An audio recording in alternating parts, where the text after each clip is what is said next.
Bike accident হয়েছে দেখতে পাচ্ছেন।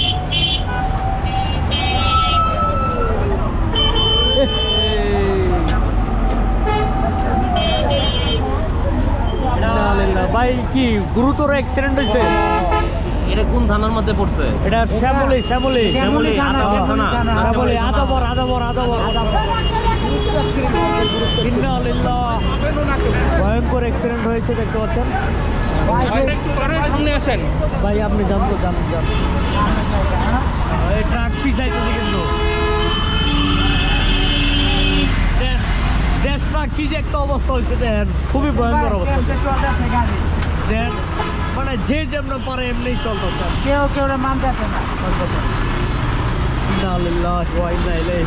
এখানে একটা আমরা দুর্ঘটনা দেখতে পেয়েছি। হচ্ছে 26শে জানুয়ারি রাত প্রায় 1টার মতো বাজে একজন বাইক আরোহী দুর্ঘটনার কবলে পড়েছেন। তাকে দেখলাম সিএনজিতে উঠিয়েছে। আসলে আমি চাইলেও নামতে পারতাম না, কারণ এখন পরিস্থিতি খুব ভয়াবহ। মানে আগে একটা সময় ছিল সোনার বাংলাদেশ, কিন্তু এখন সোনার বাংলাদেশ সোনা, রূপার বাংলাদেশ সোনা, এখন পুরা জং পরা টিনের বাংলাদেশ হয়ে গেছে। এরকম হয়ে গেছে মামা পরিস্থিতি। মানে আমাদের মানুষগুলো চতে মামা বহুত কষ্ট হয়ে যেত। তো দেখতে পাচ্ছেন এখানে একজন অটো চালক ভাই, এই ভাইয়ের মনের দুঃখটা উনি বলতেছেন। এই ব্যাপারগুলো কি আমরা দেখতেছি না?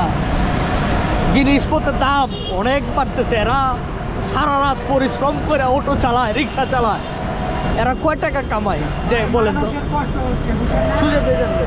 আমাদের মতো সাধারণ মানুষের অনেক কষ্ট হয়। সাধারণ মানুষের বা মধ্যবিত্ত যারা আছে এদের মানে এরা হিমশিম খেয়ে যাইতেছে।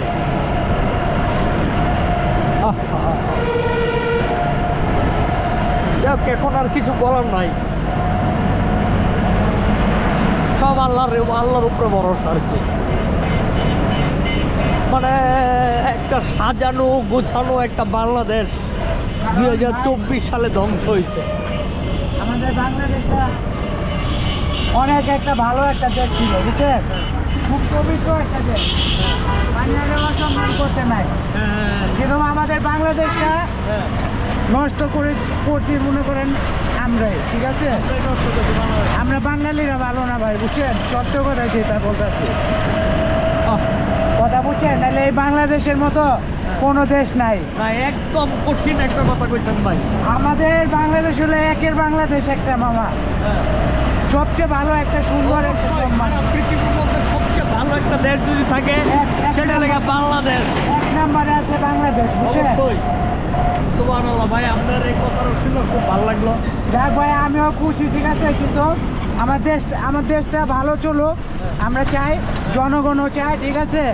এলা কে দলে আসবে আর না আসবে ওইটা পরে দেখা যাবে, রাইট না? আমি যেটা বলার এটাই আমি বললাম। আমরা তো কোনো রাজনীতি দল আমরা শুধু না, সবার আগে বাংলাদেশের মানুষ সবার আগে আর সব আমরা যাতে চলা পারি ওই হিসাবে মনে করেন আমরা চিন্তা ভাবনা করতেছি। দর্শক ভাই যে দলে আসুক আমাদেরকে কেউ দিবে না বোঝকা, বুঝছেন না? কারণ সব ওই লিগে এক কাঠের মাঝি, সবার কাম একই, নাম না খালি ভিন্ন ভিন্ন, কাম একই। তো এ হচ্ছে ব্যাপার। আমরা এখন গণভবনের কাছাকাছি আছি। ভাইয়া আপনি কি কোনো সেন্টারের নাকি? না ভাই, আমি সাধারণ মানুষ ভাই, আপনার মতোই আমি একজন মানুষ। না ভাই, আপনি বলেন সমস্যা নেই। আমি সত্য কথা যেটা বললাম, এই দেশে মনে করেন তখনই ভালো হইব, বুঝছেন? এই দেশটা সোনার বাংলাদেশের মতো আবার চলুক নতুন করে, কোনো দুর্নীতি থাকবো না, বুঝছেন ভাই? এটা আমরা আশা করি ভাই, বুক বলে আশা করি। এটা তো ভাই আমরা সবাই আশা করি, একটা বাংলাদেশ চাই। এটাই হলো বড় কথা, বুঝছেন? আমি করবো এটাই। এরা মহিলা যে বাড়িতে থাকি আমরা বাংলাদেশে এডে এডে এডে দর্শক খুবই ভালো লাগলো, সবাই ভালো থাকবেন, সুস্থ থাকবেন। আপনাদের সাথে আবারও দেখা হবে অন্য একটা ভিডিওতে। আসসালামু আলাইকুম।